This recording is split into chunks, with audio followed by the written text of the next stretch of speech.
modalidade de ensino pra você criar. EAD, Unicentro, do meu jeito, no meu tempo, em qualquer lugar. Olá, tudo bem? Voltamos agora com mais uma unidade da nossa curso, da nossa matéria de Introdução à Psicologia na Perspectiva Pastoral. Nós já vimos nas primeiras aulas como se originou o estudo da psicologia com a filosofia grega, depois como ela se tornou mais científica, passando do estudo da alma para o estudo da mente. Vimos também as principais escolas clássicas da psicologia, o behaviorismo, a psicanálise, a gestalt, o humanismo.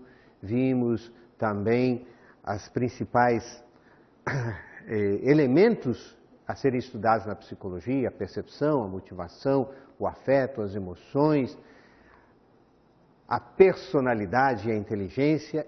E nós vamos, nessa unidade, especificamente trabalhar sobre essa interseção entre a psicologia e a teologia, que nós denominamos de psicoteologia, dentro de uma perspectiva sistêmica no aconselhamento, na psicologia pastoral.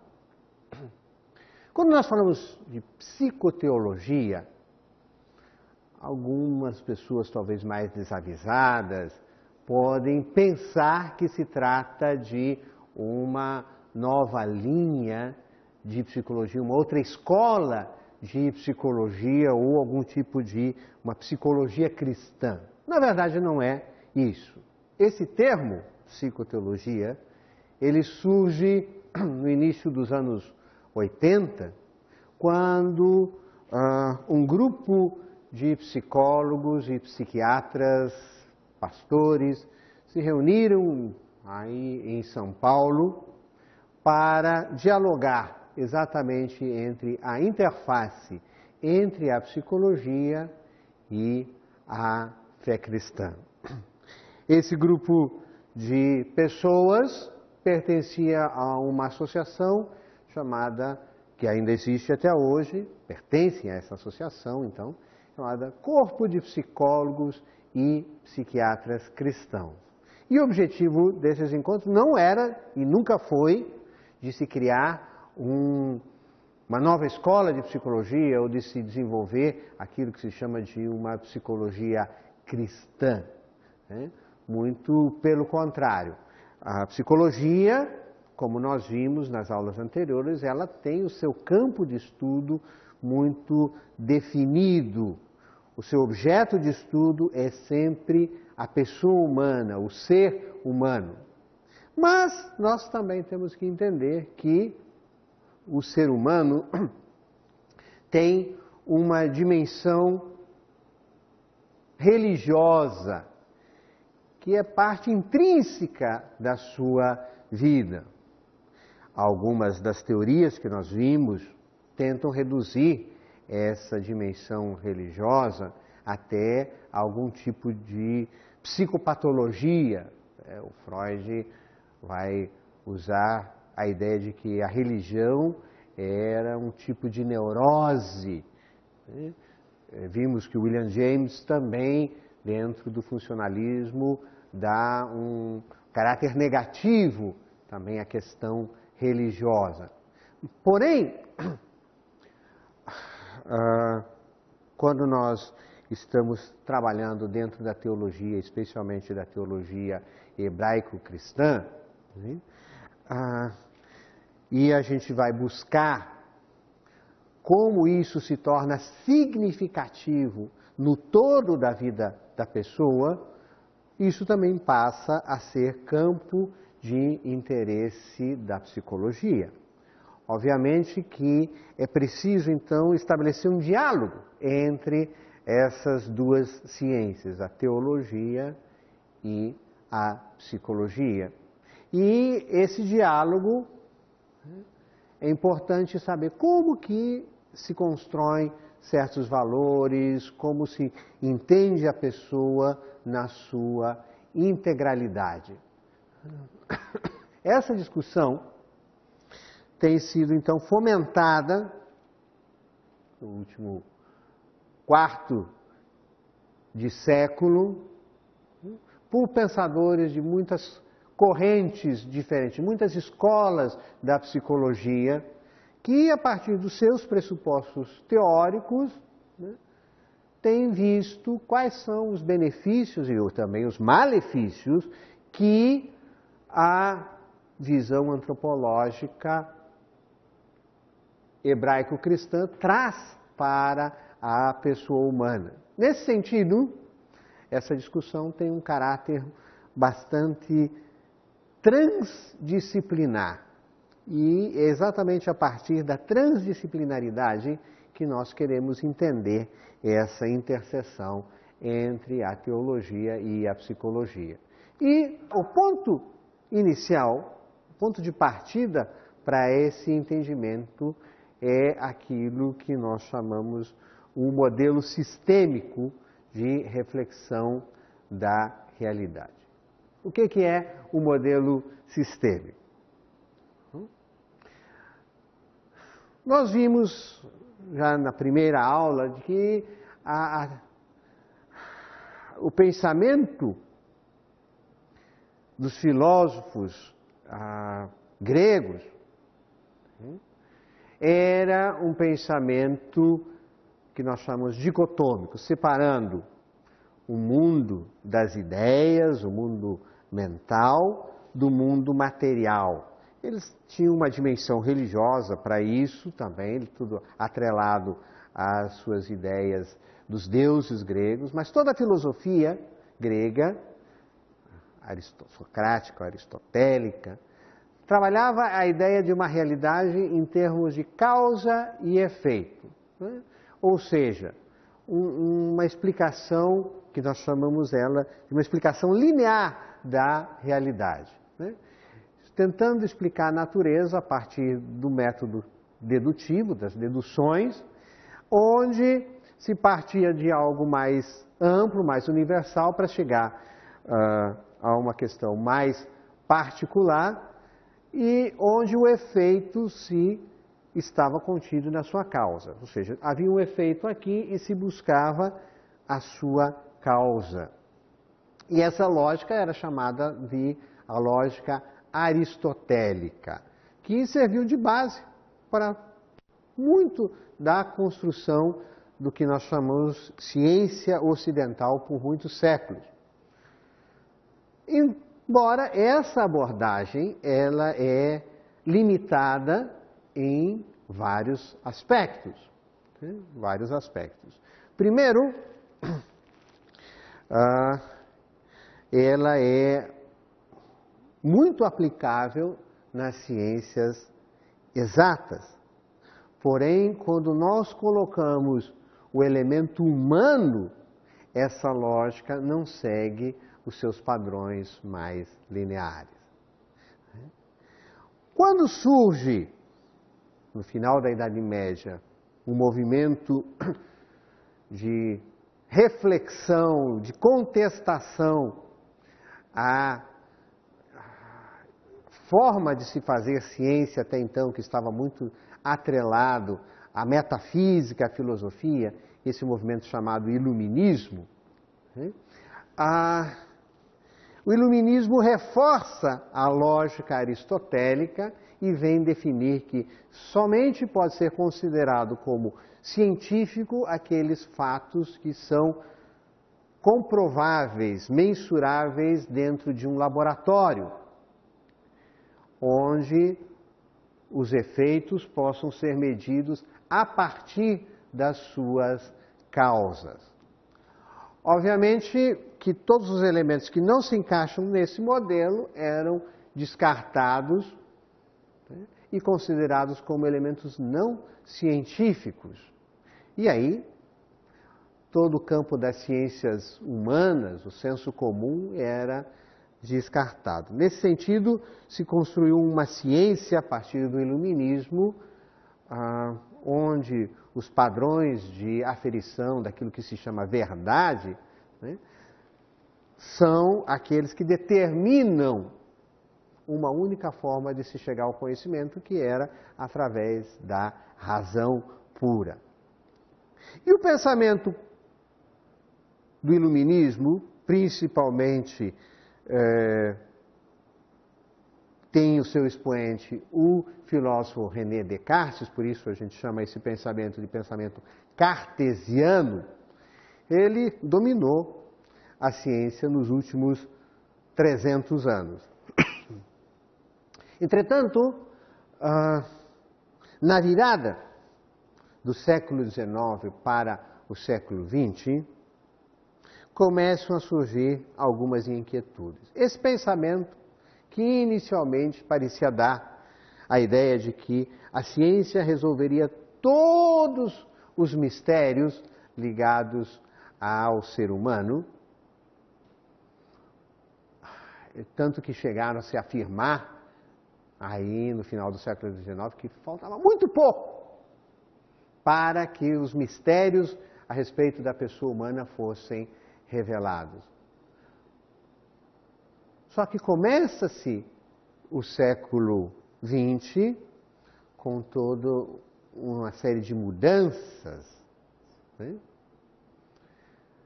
Aquelas sociedades que seguiam regras rígidas, valores muito fixos, elementos transmitidos de geração em geração, né, que trazia certas acomodações a padrões de causa e efeito, padrões lineares, a certas hierarquias estabelecidas, né, começam a ser questionados. No campo das ciências humanas, nessa virada do século, início do século XX, predominava a teoria da psicanálise, como nós já vimos em aulas anteriores. E essa teoria se apoiava nessa noção também de causa e efeito. Para cada efeito, sintoma, era preciso descobrir a sua causa correspondente, que era uma causa de origem, dentro da psicanálise, de uma origem inconsciente e intrapsíquica. A esse modelo era chamado de determinismo psíquico, ou seja, a nossa mente era determinada por essa relação entre causas inconscientes e efeitos dentro do comportamento. Começa-se o século XX com uma série de perturbações sociais, guerras tribais, a Primeira Guerra Mundial e o mundo estável já não ficou tão estável. As certezas passaram a ser incertezas. O próprio Freud começa a revisar a sua teoria, tentando entender por que o homem também vai à guerra, tem o desejo de matar. Mal e mal, o mundo estava se reorganizando a partir da Primeira Guerra Mundial, eclode a Segunda Guerra Mundial. E aí, então, muito mais há uma perturbação. Por quê? A partir da Segunda Guerra Mundial, vai se tomar a consciência maior da importância do contexto social no comportamento do indivíduo. E não era só um elemento inconsciente e intrapsíquico. Especialmente essa consciência vem a partir dos efeitos que se causou nas crianças em Londres, quando Londres era bombardeada e soavam os alarmes e as crianças tinham que correr rapidamente para os abrigos antiaéreos. Aquelas crianças cujos pais iam para a guerra, sumiam, nunca mais tinham contato. Então haviam os comportamentos disfuncionais das crianças, não tinham causas intrapsíquicas, eram causas bem objetivas do contexto dessa realidade. Então, isso começa a causar uma grande inquietude, uma mudança muito significativa para a leitura do que fazia parte da saúde emocional, da saúde mental. E todas essas mudanças também fizeram que os paradigmas vigentes até então, especialmente o paradigma cartesiano, começassem a ser questionados. Já não se podia mais explicar tudo a partir exclusivamente do modelo cartesiano. Junto com isso, surgem inovações. Max Planck, por exemplo, na física, ele vai afirmar de que o átomo não é a menor unidade da matéria, que existem unidades ainda menores que as unidades atômicas, ao que Planck vai chamar de quantum, e aí surge a física quântica, e mostra que a física de Newton era limitada na explicação de certos fenômenos,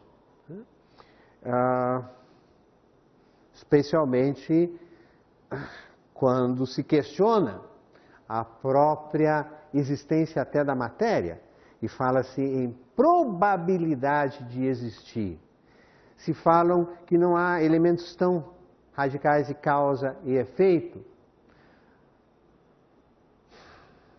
A proposta de que há mais de um nível de realidade dentro da física quântica, e eu não vou entrar aqui em detalhes, vocês podem procurar também dentro da literatura essas explicações, a ideia de que há um elemento maior, que é chamado de terceiro incluído. Dentro do modelo mecânico cartesiano da física, só tinha para a identidade dentro dessa lógica, dois axiomas. Primeiro, de que A é A, e o axioma da não contradição, A não é não A. Dentro da física quântica, entra um terceiro elemento, que é o elemento T, que diz que ao mesmo tempo é A e não A. Isso é um pouco complicado, às vezes, de você entender, mas é importante saber que isso traz uma mudança significativa na forma de perceber uma realidade. Não que elimine o modelo cartesiano, apenas amplia para uma nova percepção. Por exemplo, em um modelo cartesiano pode ser aplicado numa estrada. Na estrada existe mão e contramão. Não tem a possibilidade de um terceiro elemento. Mas em situações um pouco mais complexas, como no campo da psicologia, essa ideia de que só pode ser isso ou aquilo é meio duvidosa. Por exemplo, você vai dizer, existe o sujeito normal e existe o sujeito que é louco. E aquele sujeito que a gente chama de genial? Ele fica naquela linha limítrofe entre o normal e o louco. Ele é ao mesmo tempo as duas coisas. Ou seja, é difícil de se definir. Então, o sujeito pode ser ao mesmo tempo normal e pode ser ao mesmo tempo louco. Talvez você, aluno aí, já se enquadrou em alguma situação dessa, em que, num momento, você perdeu toda a sua noção e agiu de uma forma desvairada. Sujeito que, às vezes, está atrasadíssimo para um compromisso e entra no carro e o carro dá um problema, não pega, não vai. Ele tenta, ele sai do carro, chuta o pneu, soca o carro. Uma situação normal, quem olha para um sujeito chutando pneu e socando o carro, vai dizer, esse sujeito é louco. Mas ele também é normal na maior parte das vezes. Ou seja, um terceiro incluído aqui pode explicar a complexidade de certos fenômenos, né? E que uma realidade também pode se apresentar em níveis diferentes. Por exemplo, Niels Bohr, que é um outro pensador da física, ele era um obcecado para entender a natureza da luz. E aí ele propõe que a luz é uma onda que viaja constantemente a 300 mil quilômetros por segundo, e nós sabemos isso, né, a velocidade da luz, mas que ela também é partícula. Ela não é só onda, mas é uma partícula, partículas de fótons, que são partículas de luz que entram pela nossa retina. Então, a física quântica traz uma desestabilização em todos aqueles conceitos já estabelecidos da física que é chamada mecânica, aquela física de Newton. Na área da comunicação humana surge também uma nova teoria, a teoria da informação de Claude Shannon, que propõe que nós precisamos substituir aquele modelo antigo, onde para haver uma comunicação era preciso 3 elementos, o emissor, a mensagem e o receptor, e Shannon diz que isso é um pouco mais complexo, porque à medida em que o emissor emite uma mensagem, ele recebe de volta uma outra mensagem que pode se expressar através de muitos elementos, como expressão facial, postura,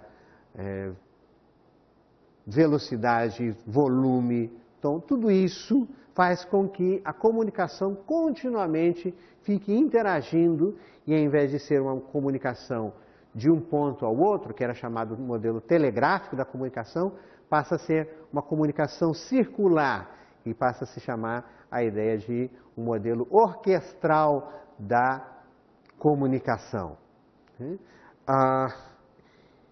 que vai ser estudada amplamente por um grupo de pesquisadores, tentando entender qual é o efeito que a comunicação traz no comportamento do outro. Aquilo que eu falo causa um impacto no outro. Mais especialmente, como eu falo causa um impacto no outro. Eu posso emitir a mesma frase de diversas maneiras e vai ter reações diferentes para o outro. Se alguém chega para você e diz assim: "Você sabe que eu te amo", dificilmente você vai acreditar que aquilo é uma declaração de amor. E aquilo vai, com essa voz, com essa imposição, vai gerar uma tensão muscular, você vai ficar assustado. Por outro lado, se alguém chega para você e diz: "Você sabe que eu te amo", isso produz um relaxamento, produz um efeito contrário. Os estudiosos foram estudar exatamente esse impacto, esse efeito da comunicação em relação ao outro. E o postulado mais profundo disso é de que toda a conduta, não só o que nós falamos, toda a conduta, toda a nossa forma de nos comportarmos, comunica alguma coisa para outra pessoa. Ou seja, toda a conduta é comunicação. Também a cibernética, o computador que você está usando, né, o seu celular e todos os outros aparatos trouxeram novos elementos para a compreensão da realidade, especialmente dentro daquele conceito que nós chamamos de feedback ou realimentação, ou seja, uma informação entra no sistema e ela circula dentro desse sistema, produzindo uma regulação no próprio sistema. Ou seja, tudo isso questiona a ideia de que a conduta humana está baseada em termos de causa e efeito. E aí também vem uma teoria proposta por Bertalanffy, Ludwig von Bertalanffy, um biólogo vienense, que chama-se Teoria Geral dos Sistemas, mostra de que a realidade é muito mais ampla do que só uma relação de causa e efeito. O modelo sistêmico, proposto por Bertalanffy, não é uma teoria de psicologia. Acabei de dizer, o Bertalanffy era um biólogo. É uma nova concepção do mundo, da realidade, uma nova forma de se perceber as relações e uma ruptura com esse modelo antigo, o modelo cartesiano. O modelo cartesiano era analítico, fragmentava, dizia que a gente tinha que dividir em partes cada vez menores para, entendendo aquela pequena parte, pudesse entender o funcionamento geral.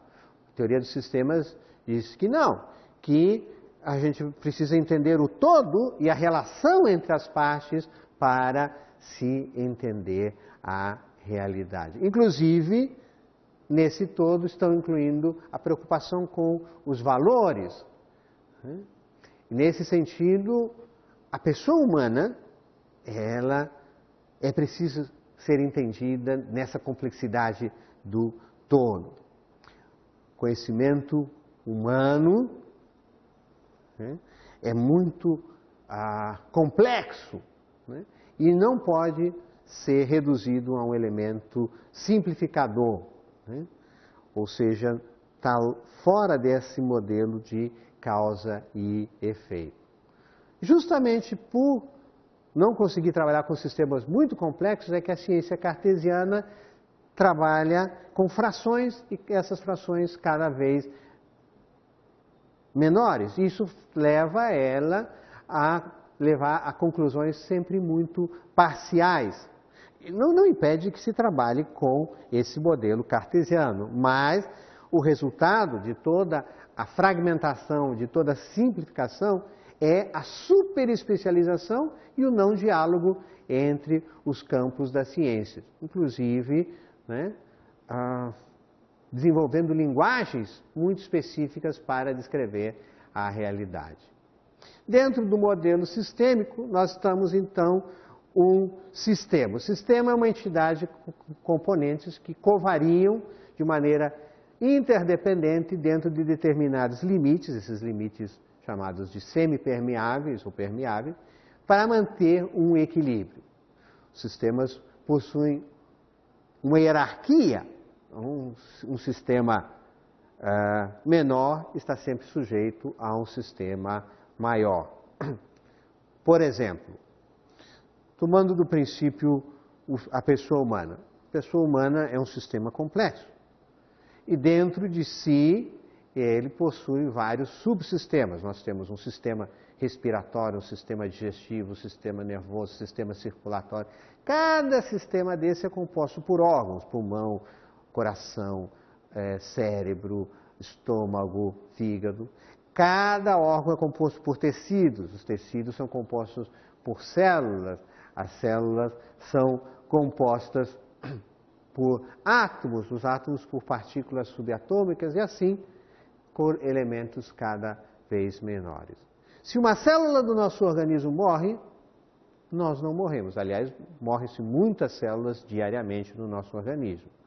Mas, ao contrário, se nós morremos, nenhuma célula fica viva. Por quê? Porque o ser é superior hierarquicamente a esses sistemas menores, sistemas que estão dentro.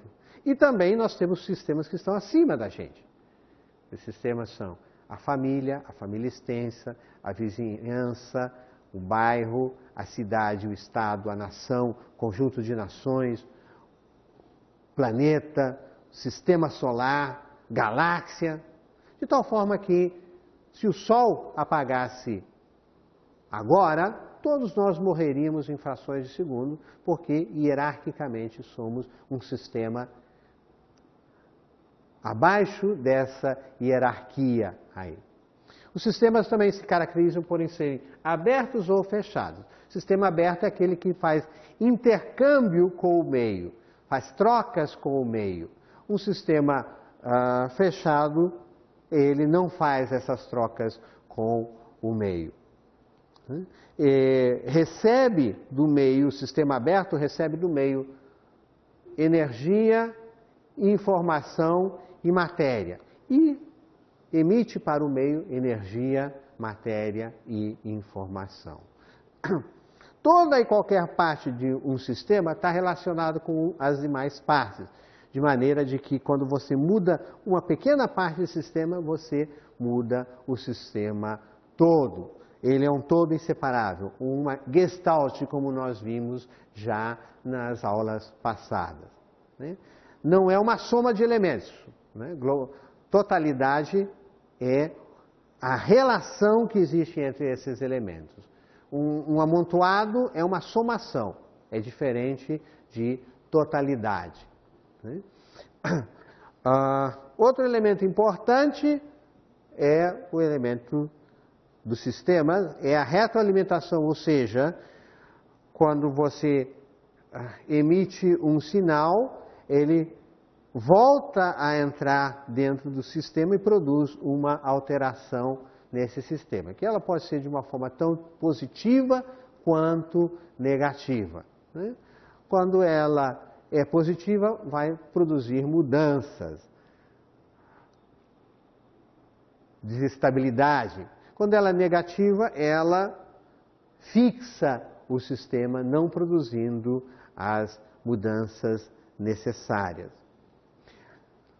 O outro elemento importante da teoria dos sistemas é o conceito de homeostase, que serve também para manter o status quo diante das mudanças, nesse sentido a homeostase é um fim, ou também para exercer uma retroalimentação negativa, cujo a homeostase se converte num meio. Por exemplo, se uma pessoa dentro de uma família muda a sua conduta, essa mudança desestabiliza, afeta os outros elementos dentro da família.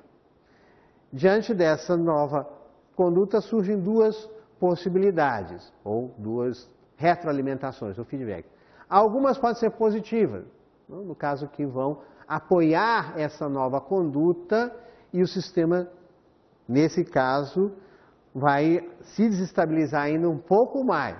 Outras podem ser negativas, tentando impedir essa nova conduta e, nesse sentido, essa homeostase se torna um meio para manter o status quo. Um conceito um pouco mais complexo é o conceito de equifinalidade, ou seja, os mesmos resultados podem brotar de diferentes origens, porque a natureza da organização não é definida pelas condições iniciais do sistema, mas pelo processo ao qual foi submetido esse sistema. Ou quebra-se a ideia de causa ou efeito. Não é o fato de, por exemplo, vamos usar um exemplo bem claro, se toda pessoa que sofreu algum tipo de abuso sexual na infância vai ser uma pessoa descompensada na idade adulta. Isso vai depender do que aconteceu entre esse evento, o abuso sexual, e o hoje. Se ao longo da história da pessoa ela receber outros tipos de abuso, ela pode desenvolver condutas disfuncionais na idade adulta. Ao contrário, se ela receber elementos positivos, acolhedores, vai se fortalecer, nós chamamos isso de resiliência, e ter um outro resultado na idade adulta. Então, é esse processo que é mais significativo do que a relação causa e efeito. Por isso que a gente hoje estuda e vê de que, às vezes, o sujeito nasce no meio de uma favela, filho de um traficante com uma prostituta, e se dá bem na vida. Como é que é isso? Resiliência, esse fator de transformação. Calibração, um outro conceito dentro da teoria dos sistemas, explica-se por que diante das mudanças, um sistema consegue manter o seu equilíbrio. Existe um certo elemento de variação que mantém o equilíbrio dentro de um sistema. E esses pontos extremos dentro dessa variação chamam-se calibração. Os sistemas podem ser estáveis ou instáveis. Eles se tornam sistemas estáveis quando eles estão dentro de certos limites das suas variáveis, fazendo com que isso seja mais significativo. Quando eles saem desses limites, nós dizemos que o sistema não se tornou tão estável. E ele pode se romper também. As formas de ruptura do sistema humano são basicamente 3. A primeira chama-se coalizão, quando, por exemplo, um subsistema se confronta com outro sistema ou sistema total. Os filhos brigando com os pais criam uma confrontação de subsistemas. Coalescência é quando um grupo atua em coalizão, ou seja, os filhos se unem para confrontar com os pais. E um terceiro elemento de ruptura do sistema chama-se coagulação, quando se congela um sistema no seu processo de desenvolvimento diante de uma ameaça comum. Aparentemente acontece uma integração, mas na verdade o que acontece é uma postergação da ruptura. Por exemplo, os pais estão brigando a ponto de se divorciar, de repente o filho se mete com drogas. Aquilo chama-se coagulação. Os pais voltam, param de brigar, param de discutir para cuidar daquele filho que está dando o problema. Isso parece que resolve o conflito entre os pais, mas na verdade só posterga isso. Alguns conceitos da teoria sistêmica. A teoria sistêmica hoje não está só no campo das ciências humanas. Tem pensadores em todos os campos do saber humano, inclusive as artes, a filosofia. E em outros campos do saber humano ele se chama paradigmas do pensamento sistêmico. Uma das formas desse paradigma é o paradigma da complexidade, que torna a ideia de que o campo de pesquisa da ciência é altamente complexo. O pensamento complexo surge com Edgar Morin, um pensador francês contemporâneo, vivo ainda, e ele diz que para se compreender todo o pensamento sistêmico se precisa entender o conceito de complexidade, que toda a realidade está fundada nesse entendimento das relações entre as partes que compõem essa realidade e a totalidade resultante dessa interação. A ideia de complexidade está presente no nosso cotidiano, todos os dias, Desde o átomo até as organizações das sociedades mais envolvidas, existem elementos muito complexos. Ele se contrapõe basicamente a todo o pensamento cartesiano. Ao invés de dividir, ele olha a totalidade. Ao invés de trabalhar extremos, ele trabalha com o todo. A grande dificuldade justamente da ciência cartesiana é quando você separa em partes cada vez menores e aí você quer, entendendo a parte, entender o todo. Mas não vê as interconexões que existem entre essas partes. Então, o paradigma da complexidade propõe exatamente a exploração desses elementos mais complexos. Em relação à teoria dos sistemas, uma diferencial é exatamente esse, que não é só que existe uma relação entre o todo e a parte, mas não é só a parte que está no todo, mas o que ele chama de elemento do holograma. O todo também está igualmente na parte, ou seja, em cada menor ponto da imagem contém a sua totalidade, ou quase totalidade. Esse princípio, Morin chama de princípio hologramático. E ele diz que isso está presente tanto no mundo biológico quanto no mundo sociológico. No mundo biológico estão aí as células que contêm todas as informações, cada célula tem todas as informações do nosso DNA. E também na família temos toda a representação cultural introjetada por séculos e séculos. Ou seja,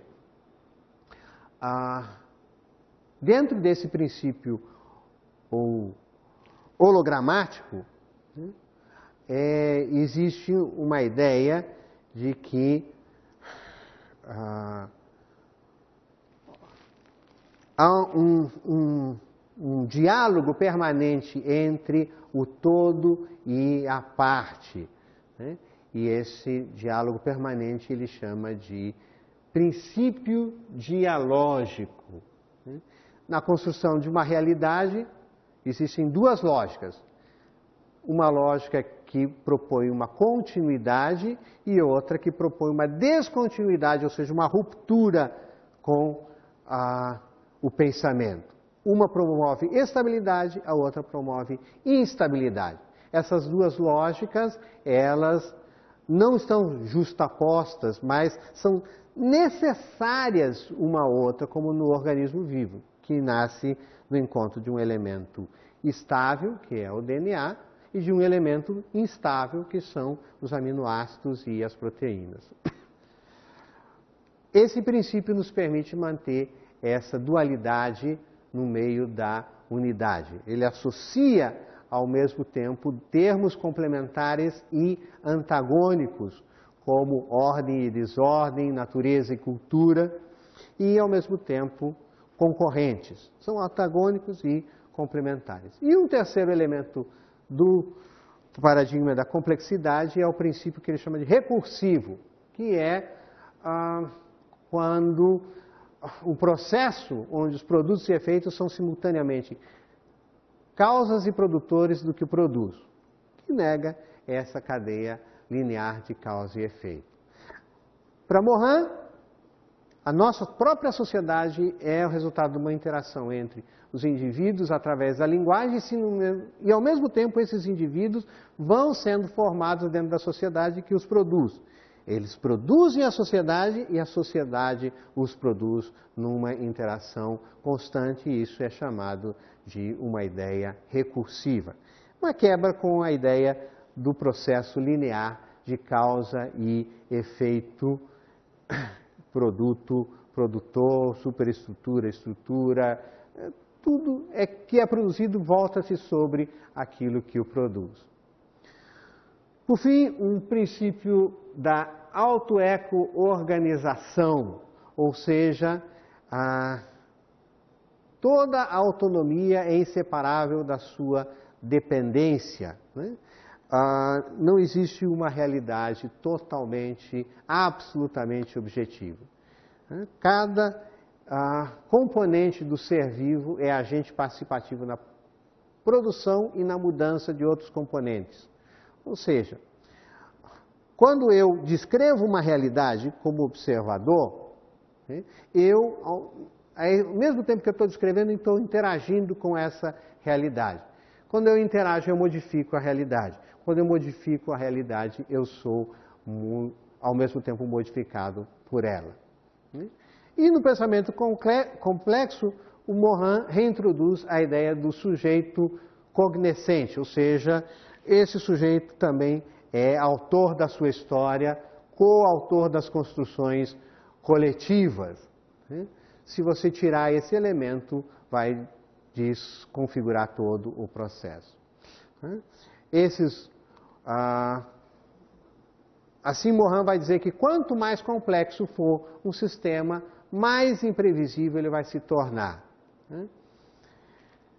E dentro disso, o pensamento complexo tem sempre uma tensão permanente entre a aspiração ao saber, não fragmentado, não compartimentado, não redutor, e o reconhecimento, que está sempre incompleto, sempre inacabado qualquer tipo de conhecimento. Para Morin, existe essa interdependência entre ordem e organização.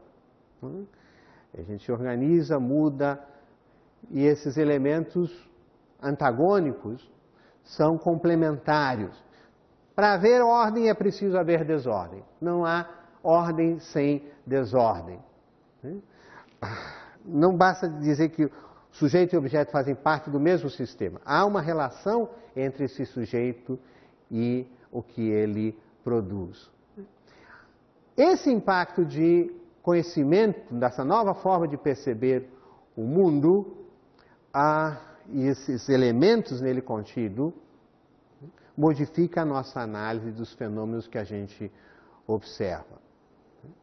Assim, o Morin vai dizer que a objetividade, que é o elemento norteador do pensamento complexo, ele está sempre numa relação dinâmica com a subjetividade, pois sem a objetividade não existe a subjetividade e vice-versa.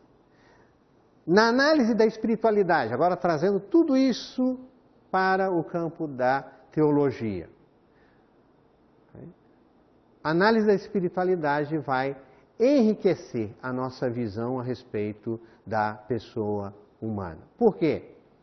Porque, assim como na maioria das ciências humanas, o modelo que foi seguido para a construção da teologia, muitas vezes foi o modelo das ciências naturais. Em particular, a teologia hebraico-cristã nasce e se desenvolve a partir de uma ideia não grega da realidade. Ou seja, o pensamento subjacente a toda a construção da Bíblia não tem essas características desse padrão linear dicotômico grego.